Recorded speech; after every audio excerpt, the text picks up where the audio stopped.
Hello everyone, there are 3 ancient weapons in One Piece: Poseidon, Pluton, Uranus, and there are 5 gods: Sun God, God of the forest, God of rain, God of earth, God of the sea, and they are connected. I originally wanted to talk about Pluton in this video, but I found a surprising connection between it and the god of rain. Not only that, but Alabasta, Wano, Zunisha and Vivi are also connected to the ancient weapon Pluton and the god of rain.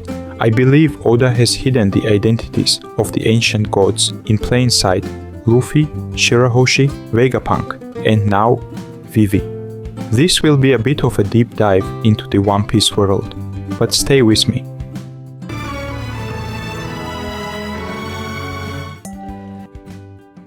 The first time we hear about Pluton is during the Alabasta arc.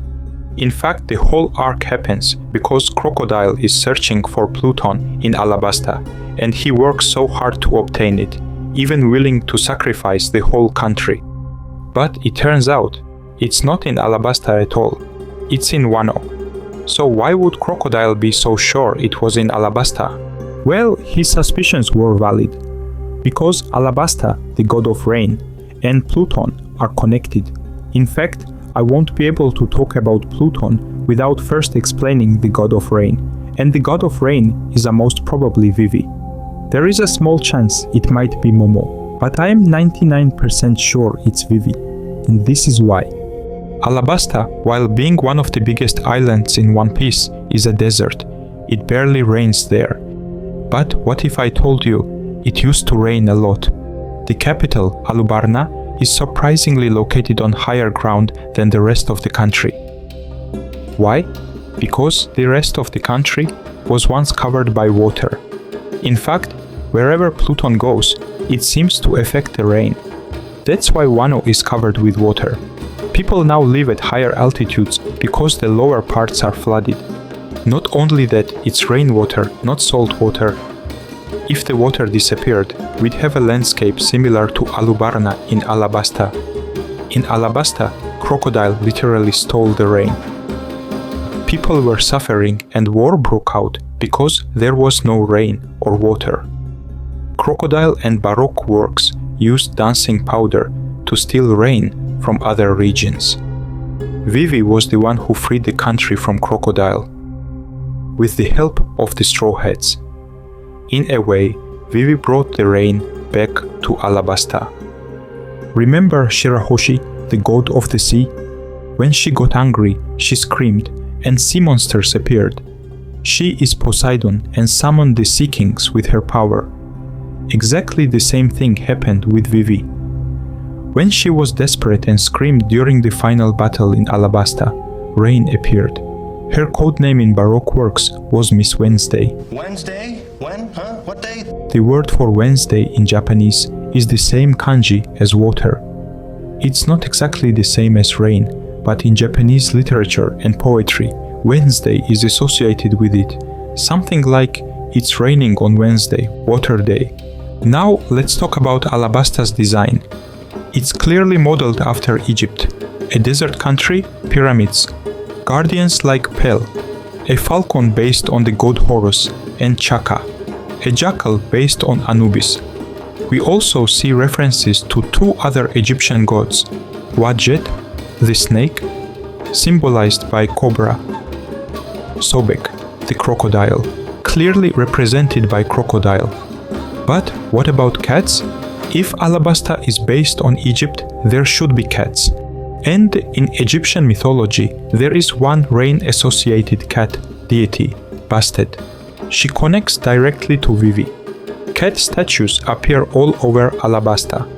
And in Japan, cats are also associated with rain. There's a superstition that when a cat washes its face, it will soon rain, because cats are sensitive to humidity. In Vivi's flashback, she even wears a shirt that depicts rain. And finally, the ancient weapon Pluton is named after the planet Pluto. So after some thinking about this, Pluto got demoted to a dwarf planet status.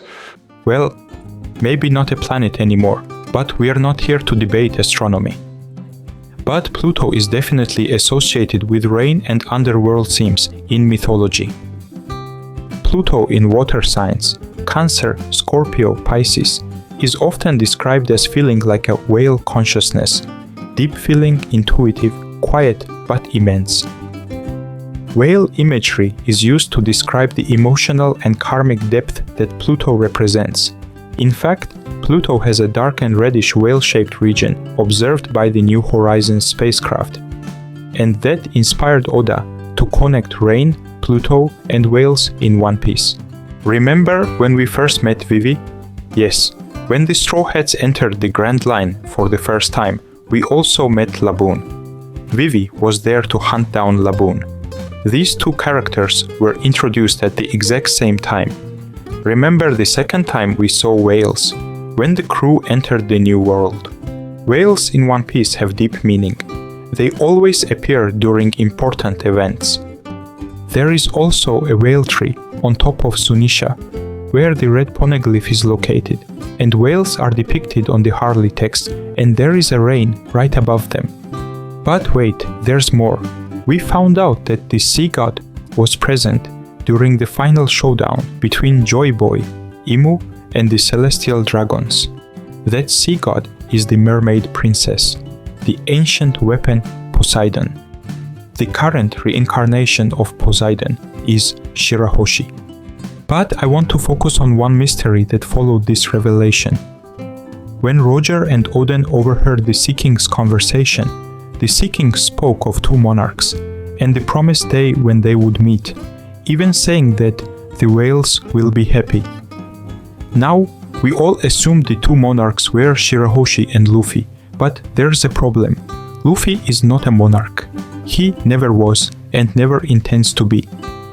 He has said many times that he doesn't want to rule anything. So, how can one of the two monarchs, the Sea Kings, referred to be Luffy? That doesn't add up. But if not Luffy, then who? I believe the two monarchs are Shirahoshi and Vivi. And these two have a connection that Oda has been slowly building. First, the Sea King said the second monarch was born in a distant sea. Vivi was born on the other side of the Grand Line. And we know whales are trying to tear down the Red Line to get to the other side. Also, Shirahoshi and Vivi met each other at Marigosi when the world leaders gathered there. They are somewhat friends. Let's go back to the ancient mural. There we actually see two monarchs, two women wearing crowns. One of them is the past god of the sea and the ancient weapon Poseidon. So could the other be the god of rain and the ancient weapon Pluton? It looks like Oda is associating the gods of One Piece with the brightest stars in the night sky. In my last video, I explained how Vegapunk is likely tied to the fifth brightest star, Vega, which connects him to the god of the forest, Mother Flame, and Uranus. Then we have Shirahoshi, whose name literally means white star. In Japanese, Shirahoshi. That directly links her to Canopus, the second brightest star, and a white giant, often referred to as the guiding star of the oceans, fitting for the god of the sea. As for Vivi, she could be associated with Arcturus, the fourth brightest star, or even Sirius, the brightest star of all, god of rain and the Pluton. But I'll save the deeper connection between the five gods and the five brightest stars for another video. For now, let's stay focused on Vivi and her link to Pluton. Crocodile was confident that Pluton was in Alabasta, so the Nefertari family was definitely involved with it. We know that Imu has a deep hatred for Lily, almost as intense as the hatred for Joy Boy. Remember, Imu keeps Lily's picture in the flower room. She hated Lily because Lily was responsible for distributing the ancient poneglyphs across the world. When we first meet Crocodile, he's holding a white lily, which he then destroys. And when we see Imu in her garden, there are white lilies everywhere. Cities around Alabasta are named after flowers. And the capital of Wano, is flower capital. The ships of Alabasta and Wano even appear next to each other in the Harley drawing. We know that the Kozuki clan created the poneglyphs, which Nefertari Lily helped distribute. Now, we find out that Pluton, which was supposed to be in Alabasta, is actually in Wano. And we know that in order to release it, Momo, the Kozuki clan leader, has to give Zunisha an order. I'm on it! Ancient psychic tandem war elephant, hear me! Finn the human, are you worthy to command me? You know I am, because you're psychic. It also requires Wano to open its borders, but for some reason Momo didn't agree to do it last time. And I think we're in a similar situation to what we had with Shirahoshi, the ancient weapon Poseidon, and the Ark of Noah. Noah is referred to as the ship of promise. According to the Harley text, the promised day is coming, when they will surely meet. So what if Momo is waiting for Vivi to arrive in Wano, to finally open the borders and hand over Pluton to its original owner, the Nefertari family? Because how else can they destroy the Red Line? For now, we know that Pluton is a weapon powerful enough to destroy entire islands. After Vivi escaped Marigosi, she ended up with Big News Morgans, and they're both being hunted by the world government. She can't go back to Alabasta as it's not safe. It's highly likely she will visit Wano, one of the only countries not currently under the world government. And that is when Momo will finally open the borders and hand over Pluton. The role of Zunisha is not only to open Wano, but to deliver Pluton to the final battle. Maybe the sin Zunisha committed a long time ago was failing to deliver Pluton to Joy Boy during the last battle. Because we see Imu having the Uranus and Joy Boy having Poseidon on his side, and maybe that is why they lost at that time, because Pluton was missing from the battlefield. And that's why they failed to destroy the Red Line and ended up losing? Because in the Harley drawing, we don't see Zunisha in the final battle, but in the second world, we do see a monarch standing on top of the elephant. Maybe this time Vivi will meet Zunisha and fulfill the promise. Zunisha might even be inspired by Airavata.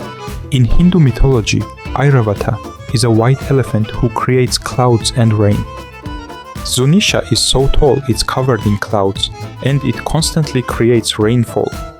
That's how the mink tribe is able to survive. Airavata is often called the rain elephant, because it draws water from the underworld and sprays it as rain. And that's why I believe they will carry Pluton on top of Zunisha in the final battle to destroy the Red Line. That's what's stated in the final Harley prophecy, that they will surely meet again. And that's how the whales will finally be able to cross the ocean. The world that was split into two may finally be reunited. So, we've seen Shirahoshi confirmed as the god of the sea and Poseidon.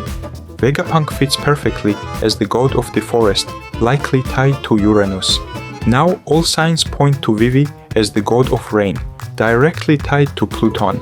If this theory holds, then the final war may be decided by the unity of these gods and the ancient weapons.